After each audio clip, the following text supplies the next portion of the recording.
지난 3월 9일 주일에 이 데일라이트 세이빙 타임이 시작이 되었습니다. 제가 미국에 와서 신기했던 것 중에 하나가 이 서머 타임인 것 같아요. 30여 년 인생 동안 한 번도 바뀐 적이 없고 고정되어 있었던 그 시간이라는 것이 미국에 오니까 당겨지기도 하고 뒤로 밀리기도 한다는 게 굉장히 신기하더라고요.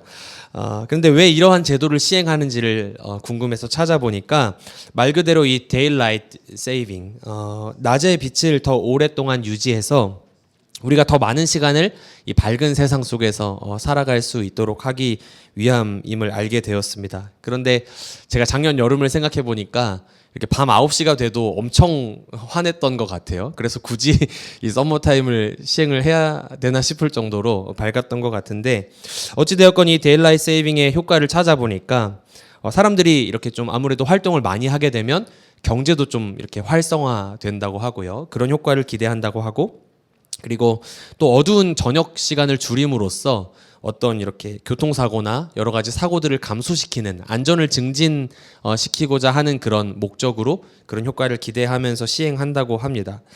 이처럼 이 빛에는요 힘이 있습니다. 단순히 어둠을 밝히는 것을 넘어서서 실제로 빛은 이 계절에도 그러하듯이 수많은 생명을 움트게 하고 또 우리의 일상에도 생명력을 불어넣는 존재다라는 것이죠. 제가 신시내티에 와서 이렇게 첫 겨울을 이렇게 지나가게 됐는데, 오늘은 좀 날씨가 춥지만 연일 날씨가 이렇게 따뜻하고 좋았었습니다. 그래서 겨울 동안에도 하나님의 은혜로 기쁘게 지냈습니다만 아무래도 이렇게 좀 어두컴컴한 날들도 이렇게 많다 보니까 저도 그렇고 좀 도시 전체가 아무래도 좀 위축된 느낌을 받게 되더라고요. 그런데 이렇게 봄이 찾아오고 뭔가 이렇게 하늘도 맑고 따사로운 햇빛이 이렇게 막 찾아오니까 뭐 이렇게 특별할 게 있겠나 하던 일상이었는데도 그것이 뭔가 마음에 좀 새로운 소망과 기대들을 좀 불어오는 것을 경험하게 되었습니다. 그리고 빛은요, 또 무엇을 우리가 아는 데 있어서도 굉장히 필수적인 존재이죠. 빛은 지식을 가능하게 합니다. 우리가 지금 서로를 볼 수 있는 이유는 뭐가 있기 때문이죠? 빛이 있기 때문에 우리가 서로를 볼 수 있는 것이죠. 빛이 없으면 우리가 볼 수 없습니다. 그리고 볼 수 없으면 무엇을 알 수 없겠죠. 그렇기 때문에 빛은 우리로 하여금 보게 하고 볼므로써 이제 알게 하는 존재라는 것입니다. 오늘 예수님께서 자신이 세상의 빛이다라고 말씀하셨습니다. 지난주에 우리가 살펴보았던 이 생명의 떡 비유와 마찬가지로 이 요한복음 성경 안에서 예수님께서 나는 무엇이다라고 말씀하신 자기 선언 7가지 중에 두 번째가 이 나는 세상의 빛이다라고 하신 말씀인 것이죠. 그런데 역시나 그 말씀을 하신 배경을 살펴보는 게 좀 중요한데, 오늘 요한복음 8장에 예수님께서 나는 세상의 빛이다라고 말씀하신 그 이전에 7장의 배경을 살펴보면 유대의 절기인 초막절이 다가왔다라고 되어 있습니다. 초막절은 뭐냐면 그 옛날 출애굽 시대에 이스라엘 백성들이 광야에서 이렇게 초막을 짓고 지냈던 것을 기념하는 절기로 하나님께서 이것을 너희가 기억하고 지켜라 명령을 하셨어요. 그래서 하나님의 보호와 공급하심, 우리가 그때 이렇게 초막을 짓고 지냈지만 하나님께서 우리들을 광야에서도 지켜 보호하여 주셨다라는 것을 기념하도록 하나님이 제정해 주신 절기인 것이죠. 어두움 속에서 광야에 유리해야 했던 이 백성들에게 이 밝은 특별히 이렇게 불기둥으로 밤에 인도를 하시잖아요. 그 불기둥을 비춰주셨던 것을 기념하면서 여호와 하나님이 이스라엘의 빛이시고 그분의 빛 가운데로 걸어가는 길에는 생명이 있다는 것을 인정하면서 지킨 절기였고, 그래서 초막절 마지막 날 밤에는 이 여인들이 나와서 이렇게 뜰에 그 등불을 밝히는 그 세레머니를 했다고 합니다. 그것이 바로 이 하나님이 자신의 백성을 이스라엘 백성들을 이 광야에서도 불기둥으로 인도하신 것을 기념하는 행사였다라는 것이죠. 이러한 배경 속에 예수님께서 나는 내가 곧 세상의 빛이고 나를 따르는 길에는 생명이 있다라고 말씀을 하신 것입니다. 오늘 본문 말씀을 한 번 더 읽어드릴게요. 요한복음 8장 12절 말씀에 예수께서 또 말씀하여 이르시되 나는 세상의 빛이니 나를 따르는 자는 어둠에 다니지 아니하고 생명의 빛을 얻으리라. 아멘. 예수님은 단순히 물리적인 빛이 아니라 어두움 속에 거하고 있는 자기의 백성들을 구원으로 인도하시는 참 빛으로서 우리 가운데 오셨다는 것을 말씀하고 계신 것입니다. 그 생명의 빛은요, 아주 먼 옛날에 그 천지를 창조하실 때부터 세상을 밝혀온 빛이에요. 요한복음 1장에는 잘 기록되어 있습니다. 1절부터 4절 말씀에 태초에 말씀이 계시니라. 이 말씀이 하나님과 함께 계셨으니 이 말씀은 곧 하나님이시니라. 예수님이시죠. 그가 태초에 하나님과 함께 계셨고 만물이 그로 말미암아 지은 바 되었으니 지은 것이 하나도 그가 없이는 된 것이 없느니라. 그리고 그 안에 생명이 있었으니 이 생명은 사람들의 빛이다라고 말씀하고 있습니다. 세상을 창조하시던 때에 빛을 발하신 그 예수님은 이제는 빛으로서 이 세상 가운데 직접 찾아오셔서 이제는 그분과 함께 거하는 새로운 세상, 새로운 창조, 그분을 믿고 따르는 백성들에게 생명 가운데로 걷게 하시는 놀라운 은혜가 이 말씀 안에 담겨 있는 것이죠. 바라기는 오늘 저와 여러분의 인생이 어둠 가운데 거하지 아니하고 이 생명의 빛 되신 예수 그리스도를 우리 삶의 주인으로 모셔드림으로 말미암아 빛 가운데로 걸어가는 인생이 되기를 주님의 이름으로 축원합니다. 예수님께서 빛으로 오셔서 우리에게 생명을 주셨다는 말씀을 반대로 생각해 보면 그분께서 오시기 전에 우리의 인생에는 생명이 없고 어두움 가운데 있었다라는 것을 보여주고 있는 것입니다. 그렇습니다. 우리는 그런 존재들이었습니다. 사도 바울은 이 로마서 말씀을 통해서 예수 그리스도를 알지 못한 채 어둠 가운데 살아가는 이들의 삶에 대해 이렇게 말해주고 있습니다. 로마서 1장 21절부터 23절 말씀인데요. 하나님을 알되 하나님을 영화롭게도 아니하며 감사하지도 아니하고 오히려 그 생각이 허망하여지며 미련한 마음이 어두워졌나니 스스로 지혜 있다 하나 어리석게 되어 썩어지지 아니하는 하나님의 영광을 썩어질 사람과 새와 짐승과 기어다니는 동물 모양의 우상으로 바꾸었느니라 말씀합니다. 인간의 영적인 이 어두움과 하나님에 대한 무지는 굉장히 오랜 시간 반복되어 온 문제입니다. 그리고 하나님께서는 마음에 하나님 두기를 싫어하는 자들을 상실한 그 마음 그대로 내버려 두셔서 합당하지 못한 일을 하게 하셨다라고 말씀하고 있는 것이죠. 기독교 역사 속에서 1000년이 넘는 긴 시간 동안 인간의 죄를 7가지로 규정을 해왔는데요. 이것으로 모든 죄를 다 설명할 수는 없겠지만 이것을 살펴보는 일은 우리가 사실 얼마나 이 어둠에 거하는 것이 익숙하고 그런 자연스러운 존재인가를 깨닫는 일에 작은 도움이 될 것 같아서 잠깐 나누어 보고자 합니다. 첫 번째 죄는 뭐냐면 교만입니다. 교만. 예. 우리가 하나님을 믿는다고 이야기하지만 사실상 삶의 많은 순간들 속에서 우리가 하나님보다 더 앞서 행하려는 경향이 있다라는 것이죠. 우리의 선택과 우리의 능력을 은근히 과시하면서 정당화하면서 이 교만을 내면 깊은 곳에 숨기고 살아가는 것이 바로 인간의 존재라는 것이고요. 두 번째로 우리는 시기하는 존재들입니다. 다른 사람이 잘 되는 모습을 보면 실제로 기뻐할 수도 있고 겉으로도 기뻐하겠지만 때로는 그 사람에게 어떠한 기쁨의 시간들이 다 지나가고 불행과 어려움이 찾아왔을 때 나도 모르게 마음 한구석에 미소가 지어진다면 웃고 계시네요. 네, 지어진다면 그 마음은 무엇일까요? 또 한 가지 말하고 있는 죄악은 우리에게는 분노가 있다는 것입니다.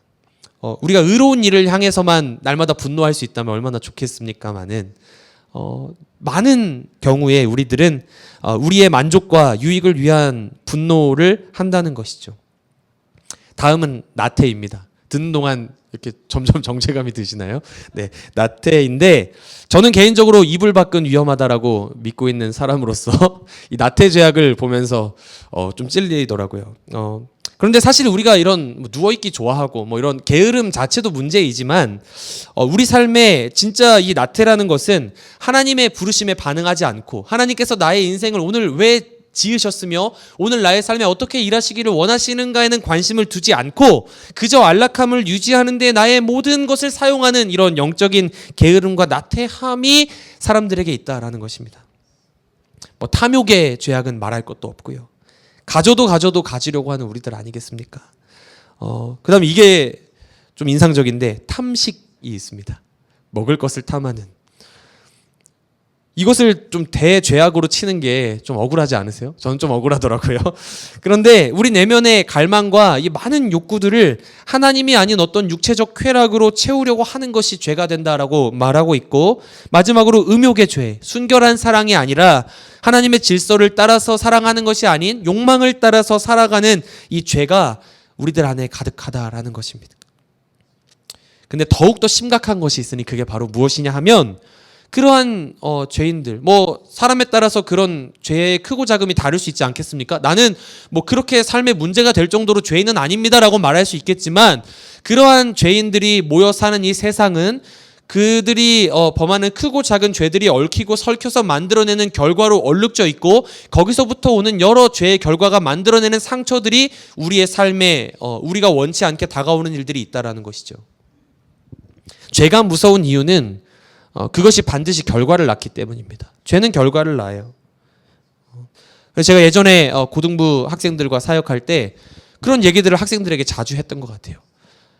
우리가 우리 몸이 성전인 것을 알고 뭔가 하나님이 기쁘시는 인생을 살아야 되는 이유는, 그 이유가 하나님께도 있을 수 있겠지만, 우리가 그 아이들이 어리니까 어떤 뭘 잘 모르는 마음에 여러 가지 일들을 행할 수 있지 않겠습니까? 무언가 이렇게 선을 넘는 일들을 행한다거나 그런 일들을 하게 되었을 때, 그것이 그냥 뭔가 회개하고 하나님이 용서해 주시고 이런 차원에서 해결되면 좋겠지만, 그것이 남기는 흔적이 있더라라는 거예요. 계속해서 저는 가끔씩 지금도 학창 시절에 친구에게 했던 어떤 잘못된 일들이 저의 밤에 잠을 깨울 때가 있어요. 그런 적 없으십니까? 이 죄가 우리에게 남기는 흔적이 있다라는 것이죠. 시간이 지나서 회개하고 용서를 받고 그 상처가 아물어 가지만, 그것이 남긴 흉터가 지워지지 않아서 조금만 틈을 주면 그것들이 나를 흔들어대는 것이죠. 그래서 괴롭지 않습니까? 그런데도요, 사람들은, 우리의 본성은 이 빛에 거하기를 싫어하는 것이죠. 왜 그렇습니까? 빛에 가까이 가면 갈수록 우리의 이 모든 추악함과 더러운 죄악들이 드러나기 때문에 세상은 그분 알기를 싫어하는 것이고, 그리고 그 결과는 영원한 심판이다라고 말합니다. 요한복음 3장 19절 20절 말씀에, 그 정죄는 이것이니 곧 빛이 세상에 왔으되 사람들이 자기 행위가 악함으로 빛보다 어둠을 더 사랑한 것이니라. 악을 행하는 자마다 빛을 미워하여 빛으로 오지 아니하나니 이는 그 행위가 드러날까 하며. 사랑하는 성도 여러분, 혹시 이전에 하나님의 사랑을 뜨겁게 경험하고 여전히 오늘 이 자리에 앉아서 그분께로 나아가고 싶은 마음이 있지만, 그러한 갈망이 있지만, 어떤 나의 안에 가득한 은밀한 죄악들 때문에, 혹은 나의 어두움과 상처 때문에, 혹은 나의 아픔 때문에 하나님께 나아가기를 주저하는 분이 계실 수 있습니다. 그럼에도 불구하고 오늘의 이 말씀을 의지하여서, 내가 세상의 빛이다, 나는 이 세상을 위해, 나를 따르는 자들을 위해 빛으로 왔다 말씀하신 주님의 이 말씀 앞으로 나아가서 빛 대신 주님 앞에 다스림받는 인생을 다시 한번 살아가기로 다짐하는 은혜가 저와 여러분에게 있기를 소원합니다. 요한복음 1장 9절부터 12절 말씀이에요. 참빛 곧 세상에 와서 각 사람에게 비추는 빛이 있었나니 그가 세상에 계셨으며 세상은 그로 말미암아 지은 바 되었으되 세상이 그를 알지 못하였고 자기 땅에 오매 자기 백성이 영접하지 아니었다고 말하는데, 그 다음 말씀이 중요합니다. 우리가 잘 알고 있는 12절 말씀, 그러나 영접하는 자 곧 그 이름을 믿는 자들에게는 하나님의 자녀가 되는 권세를 주셨으니. 어렵지만, 자신이 없지만, 나 같은 것도 사랑하시나 두려울 때가 있지만, 일단 주님을 마음의 주인으로 영접하기로 결단하면 우리 삶의 모든 어두움은 빛 대신 그분 앞에서 다 사라진다는 것입니다. 태초에 빛이 있으라 말씀하실 때 그 말씀이 실제 능력이 되어서 혼돈하고 공허하던 그 세상이 빛으로 가득 채워진 것처럼, 그리스도께서 우리의 삶에 오실 때에 빛 대신 그분을 우리가 인정할 때, 마음 문을 열고 영접하기만 하면 스스로 어찌할 수 없어서 포기하고 있었던 나의 인생일지라도, 누구에게, 가까운 사람에게도 보여줄 수 없어서 그저 꽁꽁 감추어 두었던 나의 모든 수치와 죄악 가운데 그 주님의 말씀이 환하게 나를 비추어질 때 새로운 소망이 우리 안에 움트게 되고 변화된 삶이 시작될 줄 믿습니다. 캄캄한 방에 들어가면요, 처음에는 잘 보이지 않죠. 그런데 그것이 우리에게 두려움을 주지만 스위치를 탁 켜는 순간 어떻게 됩니까? 그 어두움이 온데간데 없이 사라지는 것이죠. 어두움은 빛의 부재이기 때문에 그 빛이 들어오면 자연스럽게 사라지게 되어 있는 것입니다. 빛 대신 주님을 우리 삶에 영접하면 어둠이 물러가고 우리가 생명 가운데 걷게 되는 역사가 있게 되는 것이죠. 이제 그렇게 생명의 빛 예수님을 만나서 인생이 변화되었던 두 사람의 이야기를 성경에서 소개하면서 말씀을 좀 정리하고 싶은데요. 첫 번째 이야기는 요한복음 9장에 등장하는, 오늘 8장에서 예수님이 나는 세상의 빛이다라고 말씀하신 이후에 9장에 소개하고 있는 이 태어날 때부터 맹인된 사람이 고침받았던 이야기입니다. 제가 성경의 원문을 그대로 살려서 이 맹인이라는 표현을 사용하는 것을 양해해 주시기 바랍니다. 8장에서 예수님께서 나는 세상의 빛이다라는 것을 말씀하신 다음에 그것을 몸소 보여주신 사건이 바로 이 요한복음 9장에 등장하는 맹인이 고침받은 사건인데, 제자들이 이 사람을 두고 이렇게 이야기합니다. 날 때부터 보지 못하는 사람이니까 얼마나 가여웠겠어요. 주님, 이 사람이 보지 못하게 된 것이 이 사람의 죄 때문입니까? 아니면 이 사람의 부모가 지은 죄 때문입니까? 물어봅니다. 그러니까 예수님이 이렇게 대답을 하세요. 이 사람의 죄 때문도 아니고 이 사람의 부모의 죄 때문도 아니고 그에게서 하나님이 하시는 일을 나타내고자 하심이다 라고 말씀하세요. 그리고 나서 9장 5절 말씀에 내가 세상에 있는 동안에는 세상의 빛이로라 말씀하시고 난 다음에 진흙을 그 사람의 눈에 이겨서 바르고 실로암 못에 가서 씻어라 말씀하시니까 그 태어날 때부터 한 번도 세상을 본 적 없는 사람이 그 눈에 빛을 얻고 세상을 보게 되었다라는 이야기죠. 이제 이 이야기가 무엇을 의미하고 있는지 아시겠죠? 그 사람은 단순히 육체적인 눈만 뜨게 된 것이 아니라요, 이 빛 대신 주님을 만남으로 인해서 그분을 믿게 되었습니다. 진정한 의미에서 눈뜬 자가 되어서 하나님 나라의 백성으로 살게 되었다라는 것이죠. 두 번째는 어떤 이야기냐 하면 사도행전 9장에 등장하고 있는 이 바울의 회심 이야기입니다.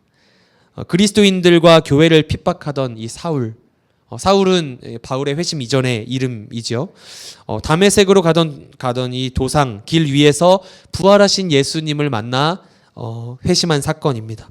초대교회는 이 예수님을 믿다가 박해를 받아서 흩어지게 되었는데 그 박해의 중심에 있었던 인물이 바로 이 사울이었죠. 그러나 이 빛 대신 주님을 만나고 그의 인생이 변화되었는데, 여러분 사실 이 사울이 얼마나 이 변화될 가능성이라는 것이 적은 사람이었는지 아십니까? 사울은 자신이 가진 모든 지성과 자신의 신앙적인 열심과 그리고 경험과 가진 모든 것을 동원하여서 적극적으로 이 핍박을 일삼았던 사람입니다. 왜냐하면 사울이 생각할 때 이 예수를 믿는다는 것은 사울 자신의 지식으로 생각할 때 전혀 말이 되는 일이 아니었기 때문인데, 율법을 굉장히 잘 알고 있었던 이 유대인 중에 유대인이라고 말하는 이 사울의 신앙으로 바라볼 때 십자가에 달려 처형된 예수 그리스도가 하나님의 아들이라는 사실은 전혀 받아들일 수 없는 지식이었다라는 거예요. 하나님의 아들 메시아가 결코 이 저주받은 나무인 십자가에 달려 죽을 수 없는 것이기 때문에 이 기독교인들, 십자가에 달린 그리스도를 하나님의 아들이라 말하고 구주라고 이야기하는 이들은 신성모독을 일삼는 죽어 마땅한 자들이다라고 생각하는 것이 사울에게 철저하게 무장돼 있었던, 그 누구도 흔들 수 없었던 지식이었다라는 것이죠. 여러분, 사울이 단순히 어떤 정치적인 입장이나 종교에 대한 의견을 가진 수준이 아니었다는 것입니다. 내가 생각할 때 그건 좀 아닌 것 같아, 그 사람들은 좀 잘못 믿고 있는 것 같아 라고 생각하는 정도의 수준이라고 한다면 내가 가진 어떤 시간과 물질을 직접 써가면서 이 박해를 하는 일은 불가능했겠습니다. 그런데 그 십자가에도 예수라는 자를 믿는 사람을 쫓아가서 잡아 죽이기까지 할 정도로 이 사울은 확신했던 것이죠. 저 사람은 가짜다. 저 사람은 그 메시아가 아니다.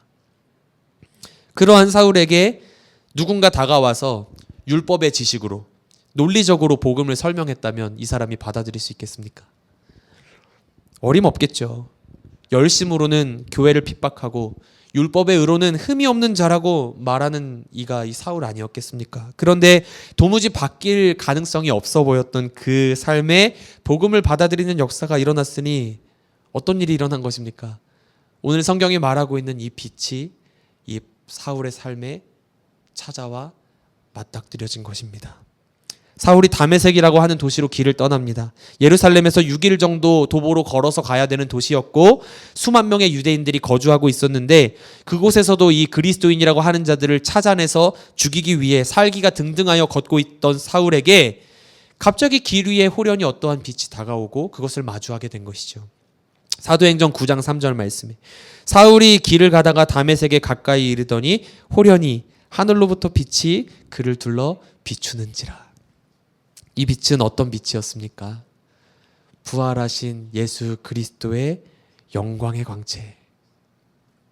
그분을 만난 것이죠.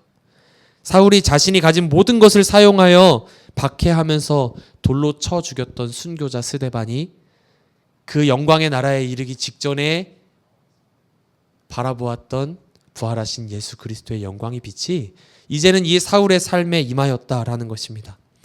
태초부터 수많은 하나님의 사람들, 그분을 경외하며 따라가는 이들을 어려움 속에서도 생명으로 인도했던 그 빛이 이제는 이 사울에게 비추어진 것이죠. 그러니까 어떤 일이 일어난 것입니까? 사울이 완전히 그 빛에 실제로 눈이 멀어버리는 일이 일어나죠. 그리고 그 과정을 통해서 무엇을 깨닫는 것이에요? 칠흑과도 같은 자신의 영적인 어두움, 예수님에 대한 무지. 그는 부족할 것이 없는 사람이었습니다. 율법의 의로도 흠이 없는 자요. 가장 좋은 학파에서 공부를 했고 로마의 시민이었으며 여러 가지 그 어떤 것도 나를 흔들 수 없는 이 저주받은 나무에 달린 그리스도를 주라고 고백하는 저들을 잡아 죽이는 것이 하나님이 나에게 맡기신 일이다라고 생각하며 살아갔던 이 사울이 사실은 자기 자신이 얼마나 이 무지하고 하나님께 반역한 존재였는지를 이 빛 앞에서 깨닫게 된 것입니다. 그리고 주님의 음성이 들려오는 것이죠. 사울아 사울아 네가 어찌하여 나를 박해하느냐. 주여 누구십니까? 나는 네가 박해하는 예수다. 그때 그 예수님의 빛을 만난 사울의 인생이 뒤집어지는 것입니다. 가짜 진리를 설파하고 다니던 사람, 십자가에서 처형된 가짜 메시아라고 믿었던 그 예수가 빛 대신 그분께서 자기 자신을 드러내어 보여주실 때 비로소 그 사울이 가졌던 알량한 지식, 나사렛 예수, 초라하고 비참하게 죽임당한 그 예수를 아는 지식이 완전히 달라지는 은혜가 일어난 줄 믿습니다. 그분이 바로 율법에 예언되었던 그 메시아, 살아계신 참 하나님의 아들이라는 인식의 전환, 이 회심이 일어난 것이죠. 이것을 사람의 힘으로 할 수 있었겠습니까? 빛 대신 예수 그리스도를 만날 때 경험되었다라는 것입니다. 저는 청소년기에 그 빛 대신 주님을 만났습니다. 저는 목회자 아들로 태어났어요. 그런데 예수님은 잘 몰랐습니다. 중학교 3학년이 되었는데 공부도 애매하고 신앙도 애매하고 그나마 열정 있게 좋아했던 축구를 본격적으로 하기 위해 다니던 학교가 아닌 다른 학교에 수소문을 해서 축구부에 입단을 했습니다. 그나마 열정이 있었고 또 좋아했던 일이기 때문에 또 늦게 시작한 운동이지 않습니까? 그래서 열심히 했고 나름대로 그 신앙이 있었기 때문에 열심히 기도도 했어요. 매일매일 그 운동을 하면서 아침 이른 시간부터 저녁 늦게까지 운동하고 그냥 들어눕고 싶다가도 그 어린 그 16살의 제가 그 무릎 꿇고 뭐라고 기도했겠습니까? 주님 온 열방에 주님의 빛을 비추소서. 이런 기도 안 했겠죠? 주님 축구 선수가 되어서 하나님께 영광 돌리게 해주세요. 유명하게 해주세요. 열심히 기도했어요. 그런데 열심히 그렇게 운동을 해나가는 과정에서 제가 원하지 않는 어떤 일련의 일들이 일어났고 저의 의지가 아닌 타의로 운동을 그만두게 되었습니다. 그리고 17살이 되던 그 해 봄에 고등학교에 친구들이 올라가던 그 해에 저는 이제 진학을 하지 못하고 다시 운동도 그만둔 채 다니던 중학교에 3학년으로 다시 복학을 하게 되었습니다. 한순간에 잃어버린 꿈과 특별히 갑자기 전학 갔다가 사라졌다가 갑자기 나타난 저에게 쏟아졌던 그 친구들의 오해 속에서 그리고 매일 기도했지 않습니까? 그런데 그 어린 마음에 하나님이 계신지도 잘 모르겠고 삶의 의미를 찾을 수가 없더라고요. 왜곡된 시선과 왜곡된 마음을 가지고 나와 세상을 바라보기 시작했습니다. 어두움이 어린 날에 저를 잠식하기 시작한 것이죠. 너는 무가치한 존재다. 너의 인생은 망했어. 이제 어떡할래? 다른 친구들 다 고등학교 갔는데 공부도 다시 시작하려면 막막할 테고 운동을 할 수도 없고 너는 딱 거기까지가 너 인생이다라는 생각들이 저에게 찾아왔었습니다. 그런데 부모님의 권유로 억지로 갔던 어느 수련회에서 그냥 이렇게 맥없이 앉아 있는데 그 주님이 그 어린 저를 만나 주신 거예요. 빛 대신 예수님이 삶을 쫙 비추어 주시는데 그 십자가에 달려 죽으신 예수님이 나와는 전혀 무관한 이야기가 아니라 정말 나는 내 인생에 가치 없다고 생각했고 아무도 나의 인생에 관심이 없다고 생각했고 그저 나는 이 어린 나이에 꿈 한번 펼쳐보려다 그마저 잘 안 되어서 그냥 이렇게 적절히 살다가 죽는 인생이라고 생각하던 나에게 그 빛이 비추어지니까 그 하나님의 아들이신 예수 그리스도, 온 천지 만물을 창조하시던 생명의 빛 대신 그분의 빛이 나의 삶을 찾아오시기 시작하니까 내가 그분 안에서 얼마나 가치 있게 지음받았고 그분이 나 같은 것을 구원하기 위해서 죄인인 나를 살리기 위해 십자가에 죽으셨다는 사실이 저에게 깨달아지더라고요. 그리고 그 빛을 따라 걸어가기 시작했습니다. 때로는 그 빛을 따라 걸어가는 날들의 광야도 있었고요.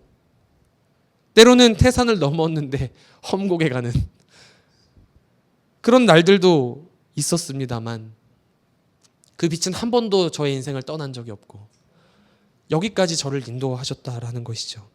태초부터 계셨던 하나님의 말씀, 하나님의 빛, 그분을 따라가는, 그분을 경외하는 자들을 한 번도 놓지 않으시고 광야의 백성들을 불기둥으로 인도하시고 눈먼 자를 뜨게 하시며 저 자신의 의로 충만했던 그 사울을 변화시키신 그 빛이 17살의 주예찬 목사를 만나주셨던 그 빛이 오늘 저와 여러분의 인생에도 동일하게 주어진 줄 믿고 우리가 그 빛 가운데로 걸어가는 인생을 살아가기로 다짐하는 귀한 시간 되기를 소원합니다. 이제 말씀을 마무리하기를 원하는데요. 오늘 이 시간 이 자리에 계신 분들 중에 정말 이 어두움, 도무지 내가 스스로 어찌할 수 없는 흑암 가운데 그것이 어떠한 문제라고 할지라도 고통하고 신음하고 계신 분이 계실 수 있습니다. 그런 분들에게 이 시편의 고백이 위로가 되기를 소원하는데요. 시편 139편 11절부터 18절까지의 말씀을 읽어드리고 말씀을 마치겠습니다.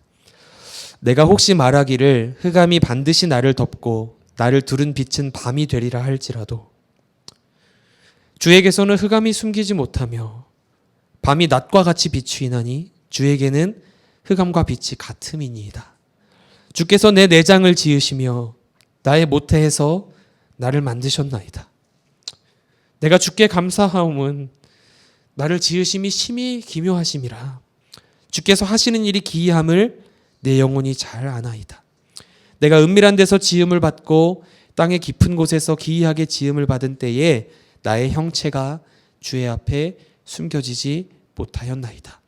내 형질이 이루어지기 전에 주의 눈이 보셨으며 나를 위하여 정한 날이 하루도 되기 전에 주의 책에 다 기록이 되었나이다. 하나님이여, 주의 생각이 내게 어찌 그리 보배로우신지요. 그 수가 어찌 그리 많은지요. 내가 세려고 할지라도 그 수가 모래보다 많도소이다. 내가 깰 때에도 여전히 주와 함께 있나이다. 아멘. 함께 기도하겠습니다.